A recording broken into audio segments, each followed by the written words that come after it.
لله رب العالمين والصلاة والسلام على سيد الأنبياء والمرسلين وعلى آله وأصحابه أجمعين أما بعد أعوذ بالله من الشيطان الرجيم بسم الله الرحمن الرحيم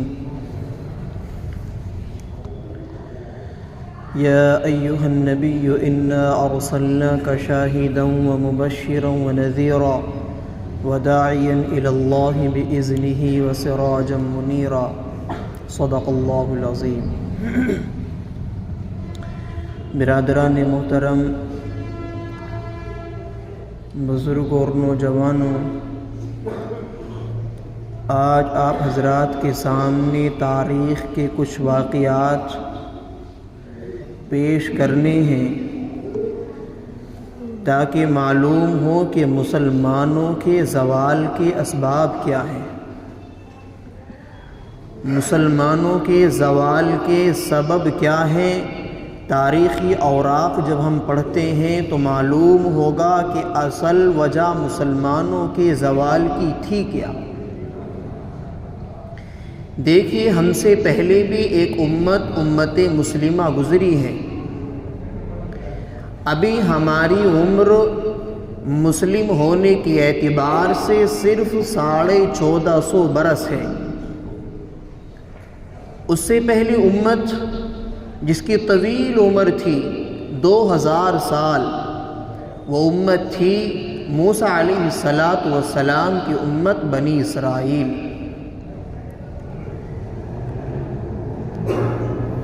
1400 سال کا وقت وہ ہے بنی اسرائیل کا کہ جس کے اندر کوئی وقت ایسا نہیں گزرا جس کے اندر کوئی نبی موجود نہ ہو۔ بخاری شریف کے اندر حدیث ہے، رسول اللہ صلی اللہ تعالی علیہ وسلم نے ارشاد فرمایا، کانت بنو اسرائیل تسوسهم الانبیاء کلما ہلک نبیہ وخلف نبیہ،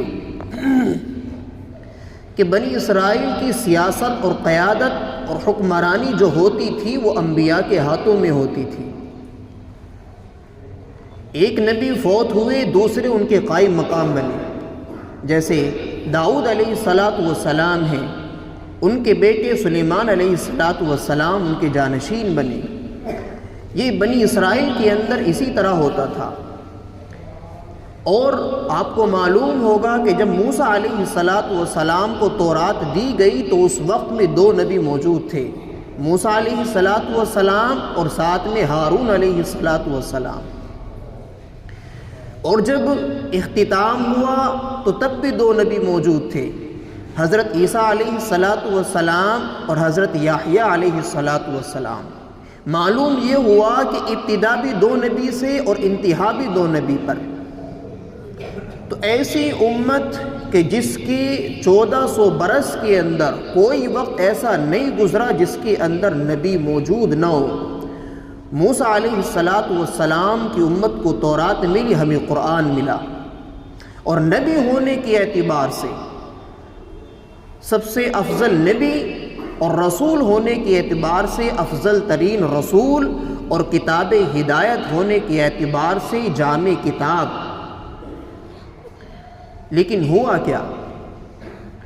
جب انہوں نے اپنی شریعت کو پس پشت ڈال دیا، عیاریاں اور کوتاہیاں کرنے لگے، کتاب کو مقدس سمجھ کر کے چھوڑ دیا۔ کتاب کس کام میں آئے گی؟ جیسا کہ آج مسلمانوں کا حال ہے، قرآن پڑھا جائے گا تو ایصال ثواب کے لیے، قرآن دیا جائے گا تو بچیوں کو جہیز میں، قرآن پڑھا جائے گا تو قرآن کی مجلسوں کے اندر مقابلہ آرائی میں، لیکن اس کے سمجھنے سے، اس کے پڑھنے سے مسلمانوں کا کوئی واسطہ نہیں ہے۔ ہوا ان کے ساتھ بھی یہی کہ جب انہوں نے اپنی کتاب کو، تورات کو چھوڑ دیا، اس کو پس پشت ڈال دیا، عیاشیوں میں اور دوسری کوتاہیوں میں اور غلط کاموں کے اندر مشغول ہو گئے۔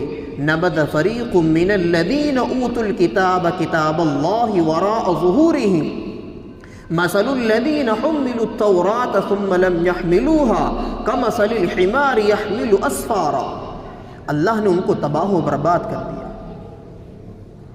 اب چونکہ وہ تو یہ سمجھتے تھے کہ ہم تو ابراہیم علیہ السلام کی امت میں سے ہیں، ہم تو ان کی اولاد ہیں، ہم تو اللہ کے چہیتے ہیں، نحن ابناء اللہ و احباؤ، ہم تو اللہ کے بیٹے، اللہ کے چہیتے ہیں۔ پھر اسی لیے اللہ تبارک و تعالیٰ نے کہا فَلِمَ يُعَذِّبُكُمْ بِذُنُوبِكُمْ بَلْ أَنْتُمْ بَشَرٌ مِّمَّنْ خَلَقَ، تم کو عذاب کیوں دیا جا رہا ہے؟ پھر اگر تم اللہ کے چہیتے ہو، اللہ کے بیٹے ہو، اللہ کے لاڈلے ہو، تو تمہیں عذاب کیوں؟ پہلے نبوکت نظر، جس کو بخت نصر کہا جاتا ہے، اس نے 6 لاکھ یہودیوں کو قتل کیا اور 6 لاکھ کو قیدی بنا کر کے لے گیا۔ یروشلم کے اندر ہیکل سلیمانی کو مسمار کر دیا گیا، اس کی اینٹ سے اینٹ بجا دی گئی۔ اس کے بعد جب 70 عیسوی میں ہیکل سلیمانی کو دوبارہ تعمیر کیا گیا، اس کے بعد یہ عیسائی کے قبضوں میں آیا، اور عیسائی کے قبضے میں قریب 88 یا 90 برس ہیکل سلیمانی رہا۔ اس کے بعد پھر ان پر آفت آئی اور مصیبتیں آئیں۔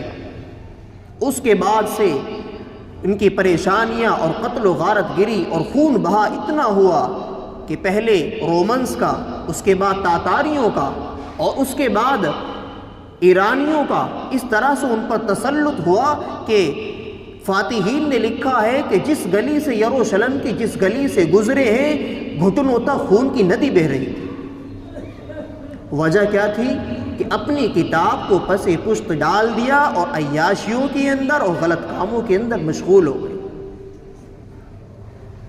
جیسا کہ آج اسی نہج پر مسلمان، ہمارا قرآن سے کوئی تعلق نہیں ہے، ہمارا اس کے پڑھنے پڑھانے سے کوئی تعلق نہیں ہے، ہمارا اس کو سمجھنے سے کوئی تعلق نہیں ہے، بلکہ ہم تو دنیا کے اندر اللہ نے اس لیے بھیجا تھا تاکہ ہم اسلام کی دعوت کو عام کریں، اسلام لوگوں کو بتائے کہ اسلام ہے کیا چیز، اور یہ کوئی تھیوری نہیں ہے، یہ کوئی لفاظی نہیں ہے، بلکہ اپنے عمل سے بتائے کہ ہم مسلمان ہیں۔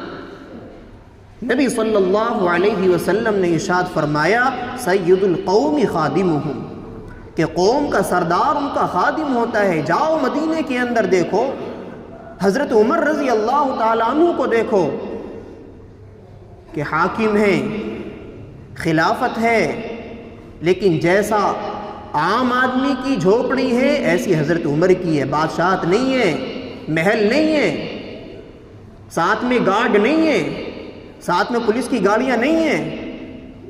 جیسے ایک عام آدمی پیوند لگے ہوئے کپڑے پہنتا ہے، استعمال کرتا ہے، بلکہ اچھے پہن لیتا ہے، لیکن حضرت عمر کے وہی پیوند لگے ہوئے کپڑے۔ لیکن جب عمر کا نام سنتے ہیں تو کیسر کسرا ہل جاتے ہیں، وہ لرز جاتے تھے۔ یہ ایسے ہونے چاہیے مسلمان کہ ہم فزیکلی ایسے مسلمان ہیں کہ اللہ کے نبی علیہ السلام نے ارشاد فرمایا کہ دیکھو اس طرح کے مسلمان ہوتے ہیں کہ اپنے عمل سے اظہار کرے، اپنے عمل سے ظاہر کرے ہم مسلمان ہیں۔ کنتم خیر امۃ اخرجت للناس تأمرون بالمعروف وتنہون عن المنکر وتؤمنون باللہ۔ خیر امت کا لقب تو اس امت محمدیہ کو بھی ملا ہے، لیکن ہوا کیا اور ہوگا کیا کہ جب شریعت کو پس پشت ڈال دیا جائے گا، جب اللہ کے احکام کو توڑ دیا جائے گا، جب نبی علیہ السلام کے فرامین آپ کی زندگی اور آپ کے جو اعمال ہیں، افعال ہیں، اور اسی طرح جو آپ کی سنتیں ہیں، جب ان کو چھوڑ دیا جائے گا تو اسی طرح تباہی اور زوال ہوگا۔ یہ اصل وجہ ہے مسلمانوں کے زوال کی۔ جب بھی اسلام پر عمل ہوا ہے اور اسلام پر لوگوں نے عمل کیا ہے، لوگوں نے سر جھکائے ہیں۔ جب بھی مسلمان صحیح طریقے پر مسلمان ہوئے ہیں، جب بھی مسلمان اسلام کے پابند ہوئے ہیں، جب بھی مسلمان اسلام کے اعتبار سے اللہ کے احکام کو اور نبی علیہ السلام کے طرز عمل پر لوگوں نے زندگی گزاری ہے جب تک مسلمان تھے، جب تک مسلمانوں کے سر اونچے تھے۔ آج حالات کیا ہے؟ حالات کے تقاضے کیا ہیں؟ ہم آج بھی غفلت کی نیند میں سوئے ہوئے ہیں، آج بھی ہم غفلت کی چادر اوڑھے ہوئے ہیں۔ ہمیں معلوم نہیں ہے دنیا کے اندر ہو کیا رہا ہے، ہمیں معلوم نہیں ہے کہ یہ غیر کا جو تسلط ہو رہا ہے اس کی وجہ کیا ہے، جو آج غیر ہم پر حاوی ہے وہ کیوں ہو رہے ہیں۔ جبکہ اللہ تبارک و تعالی نے ارشاد فرمایا وَلَقَدْ كَتَبْنَا فِي الزَّبُورِ مِن بَعْدِ الذِّكْرِ أَنَّ الْأَرْضَ يَرِثُهَا عِبَادِيَ الصَّالِحُونَ، کہ اگر اس زمین پر، اس روئے زمین پر کسی کو سلطنت دوں گا، کسی کو مالک بناؤں گا، کسی کو وارث بناؤں گا تو اپنے نیک بندوں کو بناؤں گا۔ تو آج تو بالکل الٹا ہو گیا، معلوم ہوا کہ ہمارے اعمال صحیح نہیں ہیں، ہم شریعت کے پابند نہیں ہیں، ہم حقیقی مسلمان نہیں ہیں۔ جس طرح سے مسلمان ہمیں ہونا چاہیے تھا اس طرح پر اور اس طرز پر ہم مسلمان نہیں ہیں۔ ہم اسلام پر اور اللہ کے احکام پر، نبی علیہ السلام کی طرز زندگی پر عمل کرنے والے نہیں ہیں۔ آج ہمیں اسلام کو اپنانے سے، اسلام کو ظاہر کرنے سے، حق بولنے سے شرم آتی ہے۔ ہمارے ایمانی لیول اتنا گر چکا ہے کہ ہمارے حق کہنے کی بھی اجازت نہیں دی جا رہی، کہ ہمارا ایمانی لیول اتنا گر چکا ہے کہ اپنی زبان سے حق کہنے کے لیے تیار نہیں ہے۔ جب تک مسلمانوں نے اس پر عمل کیا، جب تک مسلمان اسلام کے پابند رہے، جب تک مسلمانوں نے اللہ کے احکام کی اور نبی علیہ السلام کی سنتوں کی پابندی کی، جب تک مسلمانوں نے اللہ کے نبی علیہ السلام کے طرز زندگی پر اپنی زندگی کو گزارا، جب تک مسلمان سربلند تھے۔ یہ تباہی اور بربادی کیوں ہوئی تھی؟ اس کی وجہ یہی تھی کہ ان لوگوں نے بھی اپنی شریعت کو، اللہ کے احکام کو، نبی کے فرامین کو پس پشت ڈال کر عیاشیوں میں، غلط کاموں میں، گناہوں میں اور دوسروں کی طرز زندگی پر عمل کرنے کی وجہ سے اللہ نے ان کو تباہی و بربادی دی۔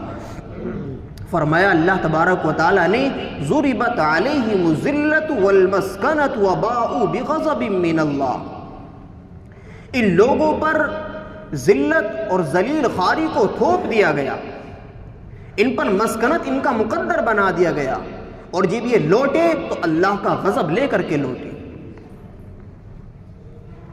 یہ وجہ یہی تھی کہ ان لوگوں نے اپنی شریعت کے ساتھ کھلواڑ کیا۔ اور جب تک مسلمانوں کے اندر خلافت قائم ہوئی، خلافت عثمانیہ، خلافت سلجوقیہ، خلافت صفویہ، خلافت تیموریہ، اور اس کے بعد جب ان کے اندر بھی عیاشیاں آئی تو اسی طرح سے اللہ نے ان کو بھی ہلاک و برباد کر دیا۔ جب تک یہ صحیح چلتے رہے، اسلام کے پابند رہے، اسلام پر عمل کرتے رہے، اللہ نے ان کو سربلند رکھا۔ لیکن جب ان کے اندر بھی وہ بادشاہت آ گئی، ان کے اندر بھی بڑے بڑے محلات بنانے کی، بادشاہت کی، اور بڑے بڑے وزراء اور اسی طرح سے بڑے بڑے عہدے ان کے پاس آ گئے اور یہ احکام کو، شریعت کو بھول گئے، اللہ نے ان کو برباد کر دیا۔ خلافت بنو عباسیہ کا جو آخری خلیفہ مستعصم باللہ ہے، اس کو اس کے محل سے نکال کر کے، جانور کی کھال میں اس کو بند کر کے، اس کو گھوڑوں کی ایڑیوں سے کچلوا دیا گیا۔ یہ کیوں تھا؟ کیونکہ انہوں نے شریعت کے احکام کو چھوڑ کر کے عیاشیوں کے اندر اپنی زندگی گزارنی شروع کر دی۔ اس لیے مسلمانوں سمجھو، وقت کی نزاکت کو سمجھو۔ یہ وقت ایسا وقت ہے کہ ہمیں اسلام کا پابند، اللہ کے احکام کا پابند اور نبی علیہ السلام کی طرز زندگی کو اپنی زندگی کا اتارنے کا بہت انتہائی ضروری ہے کہ ہم اپنی زندگی کے اندر اللہ کے نبی علیہ السلام کی طرز عمل کو اپنی زندگی کے اندر اتاریں۔ اس وقت میں حالات کا تقاضا یہ ہے، حالات کے تقاضوں کو سمجھنا چاہیے اور دیکھنا چاہیے کہ ہم کس حالات کے اندر جی رہے ہیں، ورنہ بعید نہیں ہے کہ اللہ تبارک و تعالیٰ بھی ہمارے ساتھ وہی عذاب نازل کرے جو ان کے ساتھ ہوا تھا۔ بس دعا یہ ہے کہ اللہ تبارک و تعالی ہم سب کو ان باتوں پر عمل کرنے کی توفیق عطا فرمائے، اور اللہ تبارک و تعالی نبی علیہ الصلاۃ والسلام کی طرز زندگی کے مطابق ہمیں زندگی گزارنے کی توفیق عطا فرمائے۔ آمین، وآخر دعوانا ان الحمد للہ رب العالمین۔